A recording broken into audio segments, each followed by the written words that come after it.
If you've been feeling blocked with your spiritual gifts, I'm going to share a multidimensional chakra scan that I just did with a client in case it activates something within you or helps you on your journey. I went into one of their chakras and it was giving very much like Hathor energy. That is an Egyptian deity. She has a lot of mother energy. And going into a different chakra, I saw that she's learning the karmic lesson of finding a balance between divine feminine energy and dark feminine energy. So divine feminine energy is like compassion and being empathetic and just that loving, nurturing type of nature, intuitive, go with the flow. And then dark feminine energy is like passionate, fiery, transmutation, alchemizing, boss babe CEO energy, okay? And we need both of those things because we're multidimensional, but when one is out of balance with the other, that's where things can get a little wonky in our energetic system. Also with manifesting.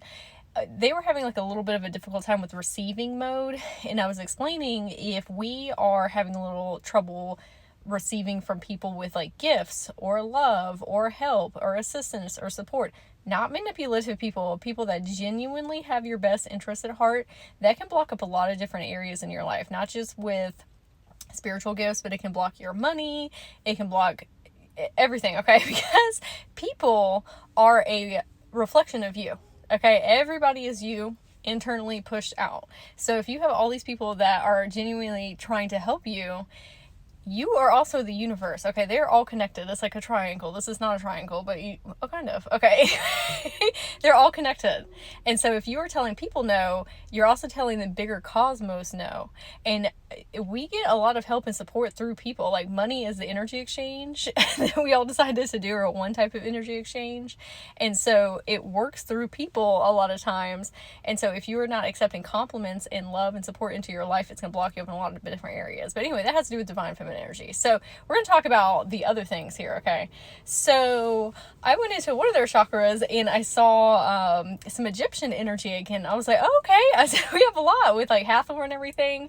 And they were actually an Egyptian priestess and a sorcerer. And I said, hey, sorcerers sometimes get like a bad rap because of the way that societal program has made us view them. I said, but you were actually doing like amazing work. I said, you were a conjurer of light and energy. And you were using it to help people heal and helping the community. And you are very revered in that timeline. I said, you've probably been a priestess in a lot of different timelines and sorcerers. And so I went into a different chakra, excuse me, and this is where everything like kind of pivoted. And I said, oh, you have a timeline where you were a not good sorcerer. I said, you are very much abusing your power. You had reawakened to that sorcerer energy within yourself and decided to go down a different path. Okay?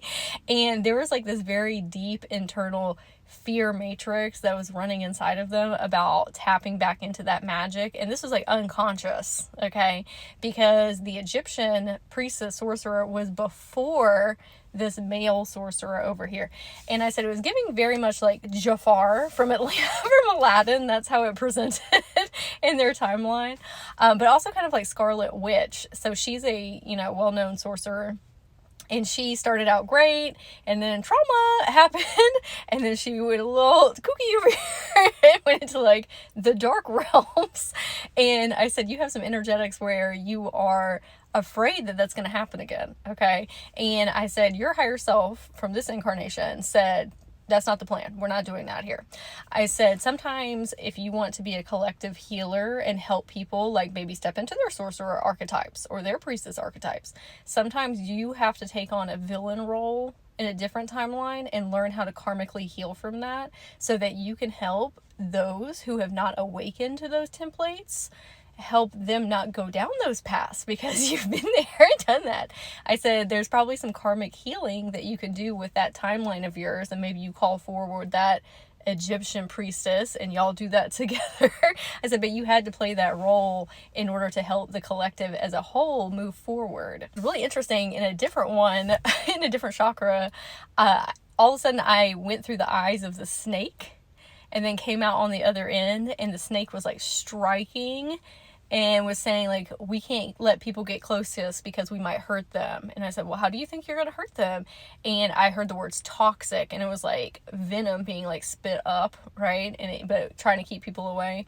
And I said, oh, you're a timeline perceiver. Okay.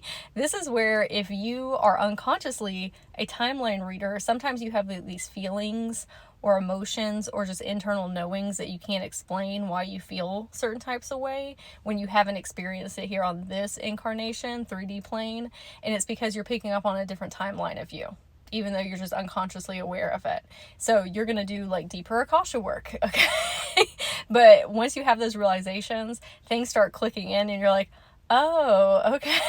I said right. And we need to make sure that we're not holding super judgments over this other timeline too, because like they had to sign up for those purposes in order to get you where you need to be for the collective. Okay. So I wanted to share this, that sometimes hearing these things makes you really start to look at yourself in different perspectives and say like, oh, maybe I had to sign up as one of these beings in order to teach myself how to grow and evolve and not go down those paths, so I can help other people. So if you would like a multidimensional chakra scan for yourself, there's lots of different things that can come up. Okay. It can be inner child healing, trauma awareness, spiritual gift activations, DNA activations, spirit guides can come through, spirit animals. It can be things that you need to work on that your higher self wants to roast you on. Okay. So just a heads up, they're very different for everybody and what comes through. If you would like one, you can go to my profile and click, or you can check the description box here below or the comments. And of course, if you have questions, leave those as well. And I hope you have a very sparkly, magical day today.